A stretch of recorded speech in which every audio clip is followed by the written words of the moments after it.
we have this image of the Middle Ages. We think of people covered in mud, never bathing, wearing the same filthy clothes for months.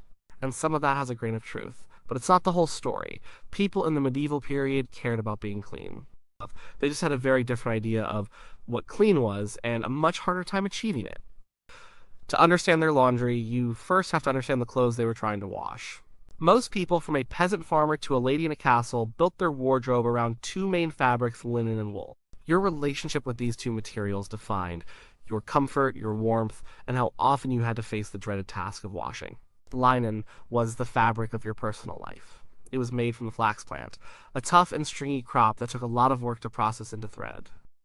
But the result was a strong, absorbent, and surprisingly soft fabric. This is what you wore against your skin. A woman's basic undergarment was a long linen shift, like a simple nightgown. A man wore a linen shirt and linen drawers called braids. These undergarments were the key to medieval hygiene. They were the barrier between your body and your more expensive outer clothes. They absorbed the sweat, the oils, and the dirt of daily life. Because they were right against the skin, these linen items were the things that got washed the most. A person who could afford it might have 3 sets of shifts or shirts, one to wear, one in the wash, and one ready to go. This rotation was a sign of comfort and a certain level of wealth. The poor might only have 1 or 2, meaning they had to wear them longer or go without while their only set was being washed and dried. Washing linen wasn't easy, but the fabric could handle it.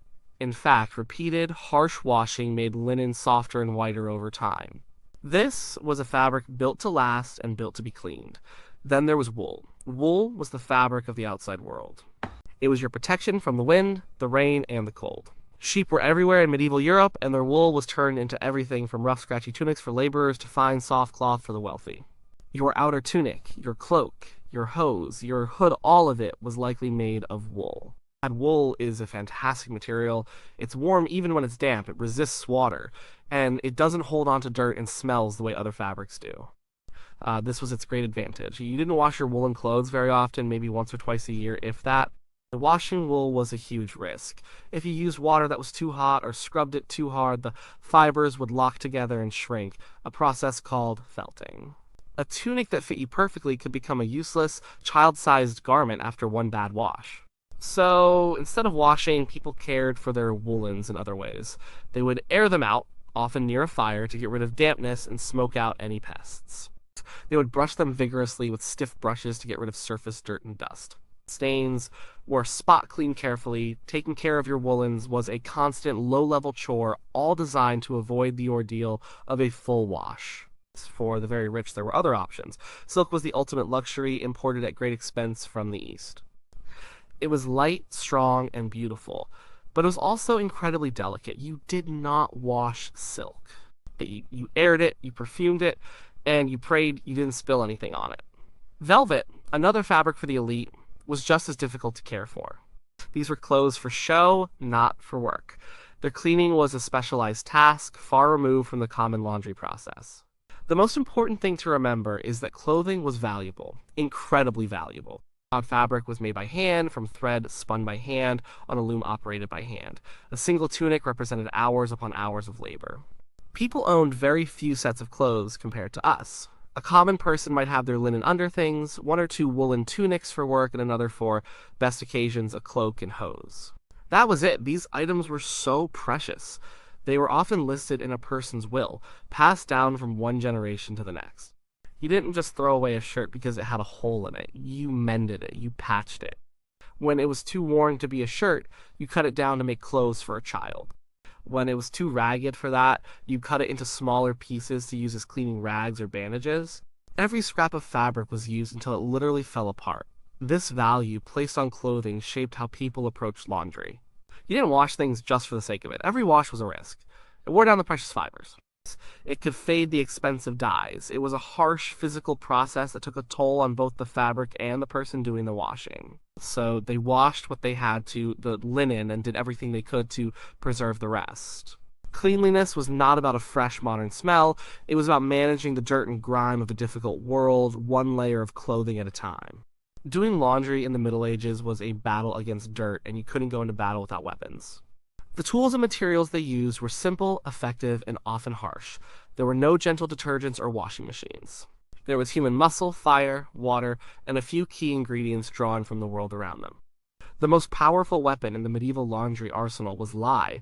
Lye is a strong alkali, a chemical opposite of an acid.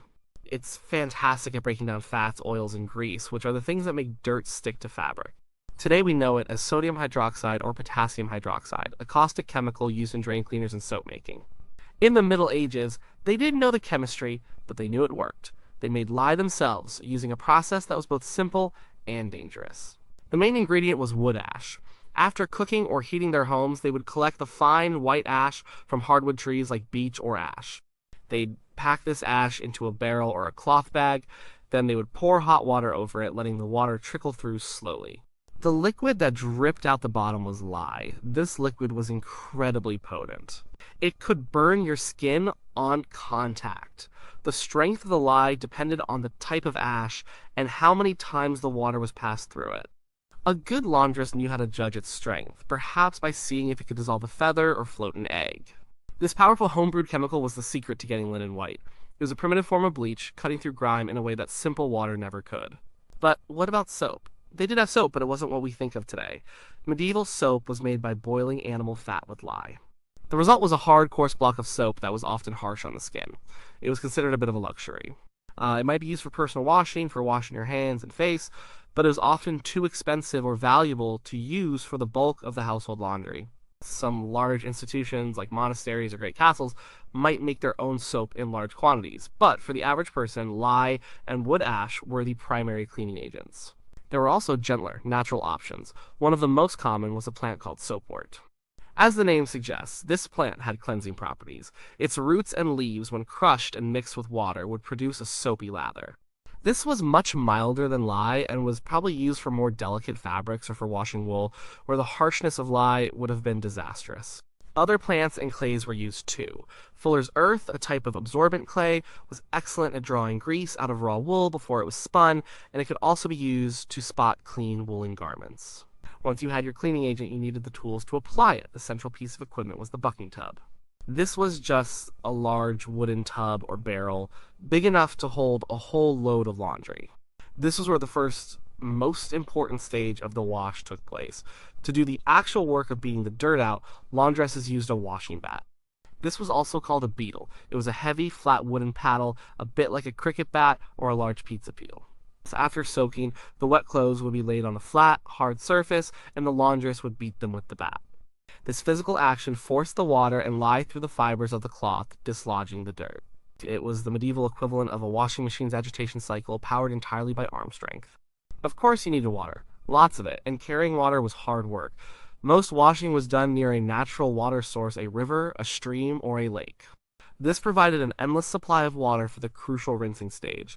People would find a spot with a smooth, flat rock at the water's edge to use as a washing stone. For those who didn't live near a convenient river, a village might have a public wash house, a covered structure with stone troughs, and a water supply from a well or channel.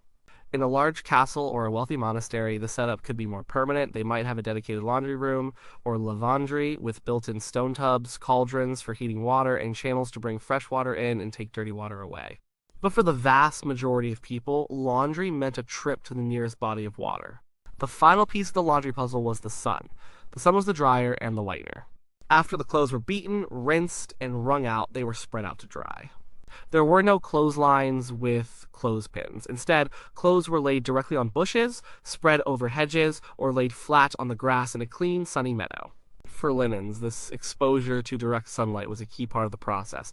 The sun's rays acted as a natural bleach, helping to whiten the fabric and kill any lingering germs. A field of freshly washed linen, gleaming white in the sun, was a common sight and a sign of a well-run household. These were the tools of the trade: a tub, a paddle, some ash, and a river. It was a simple kit, but in the right hands it was enough to keep a medieval family in clean linen. It required strength, knowledge, and an acceptance of hard physical labor. Laundry day in the Middle Ages was not a quick chore you could fit in before lunch. It was a full day, sometimes 2-day, ordeal that took planning and immense physical effort. It was a process, a rhythm of work that was familiar to every household. The work often began the evening before wash day. The first step was sorting. Just like today, you didn't throw everything in together. The precious, dark-dyed woolens were set aside. They would be dealt with separately and gently, if at all. The main event was the linen, the shirts, shifts, coifs, and bedding that were the backbone of the household's textiles. These were the items that could withstand the harsh treatment to come. With the linens gathered, the process of bucking began. The dirty laundry was placed in the large bucking tub. It wasn't just dumped in. A good laundress might lay a coarse cloth at the bottom of the tub first. Then she would carefully layer the linen items inside. On top of the pile of clothes, she would place another cloth, this one filled with a thick layer of sifted wood ash.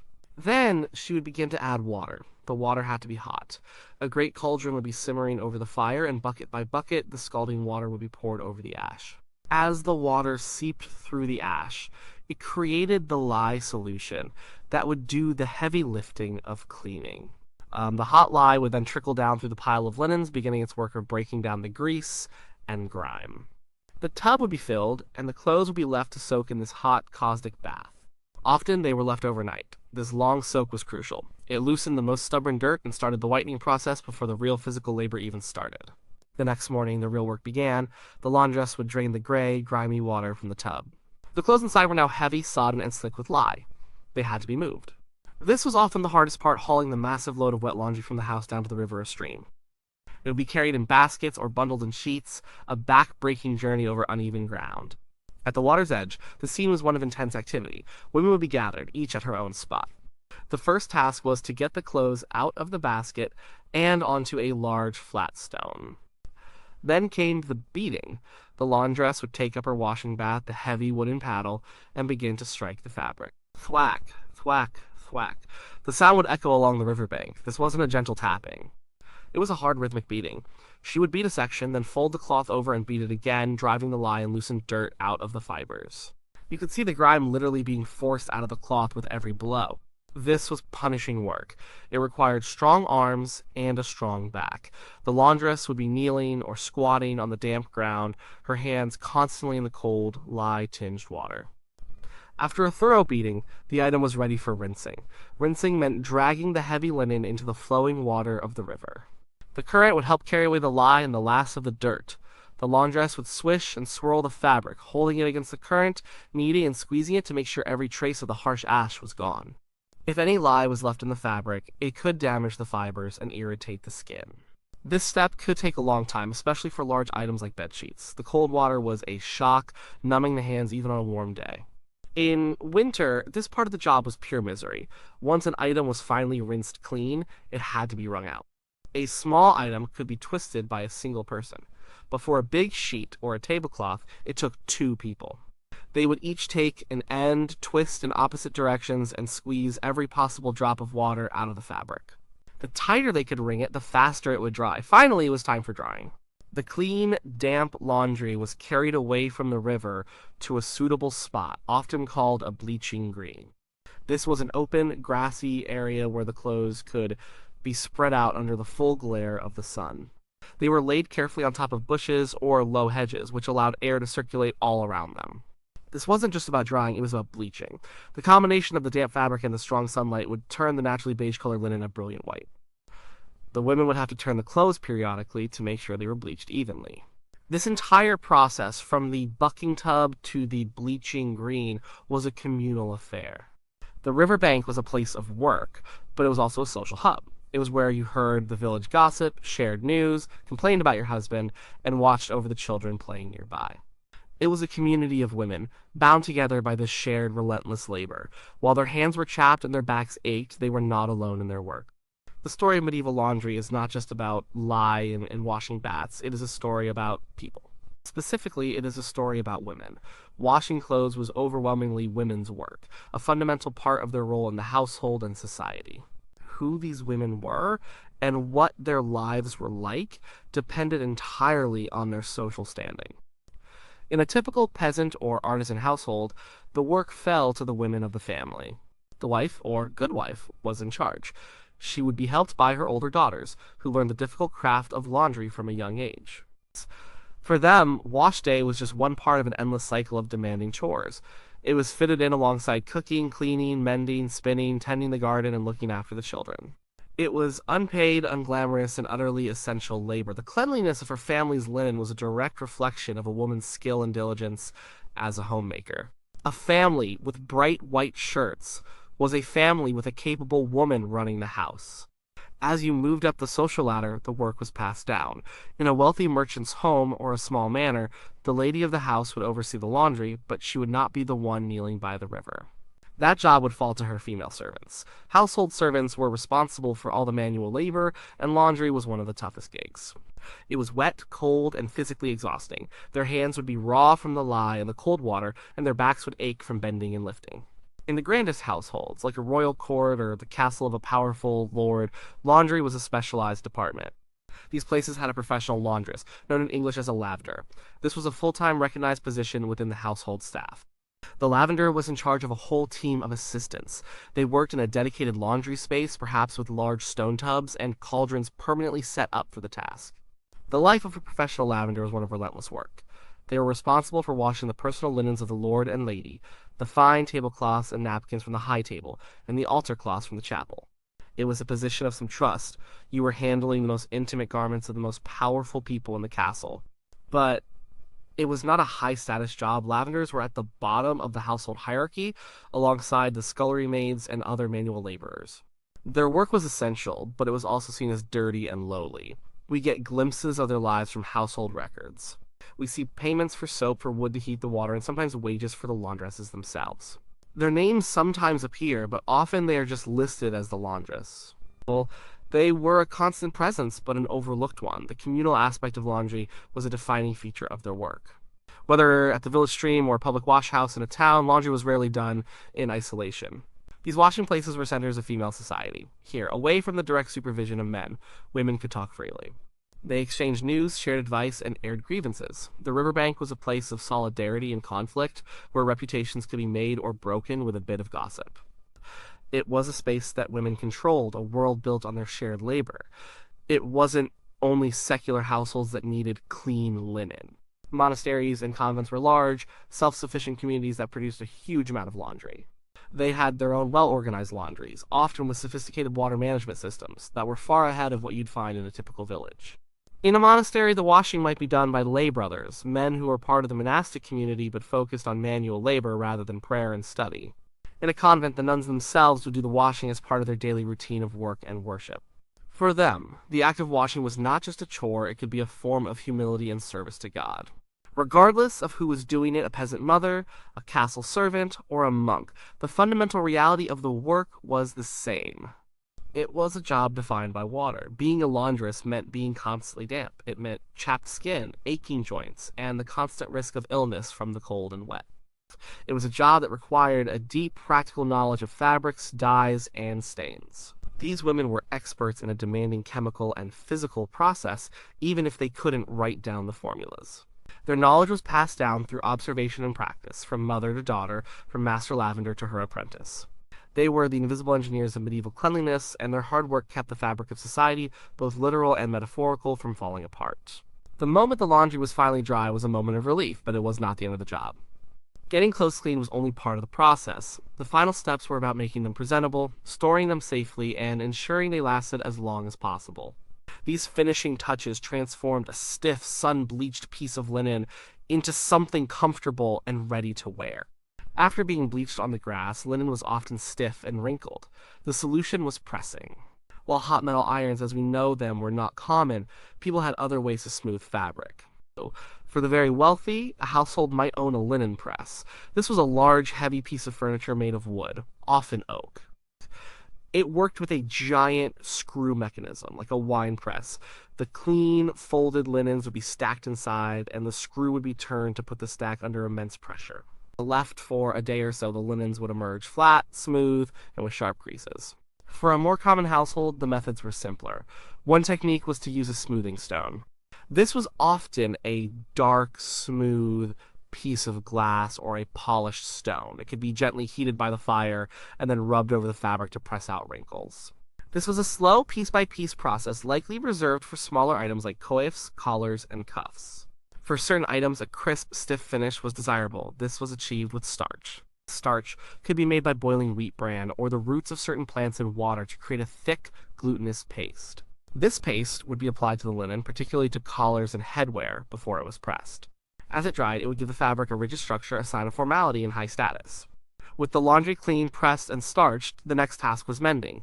The harsh process of beating and scrubbing often took a toll on the fabric. Any small holes or weak seams would be exposed. Now was the time to fix them.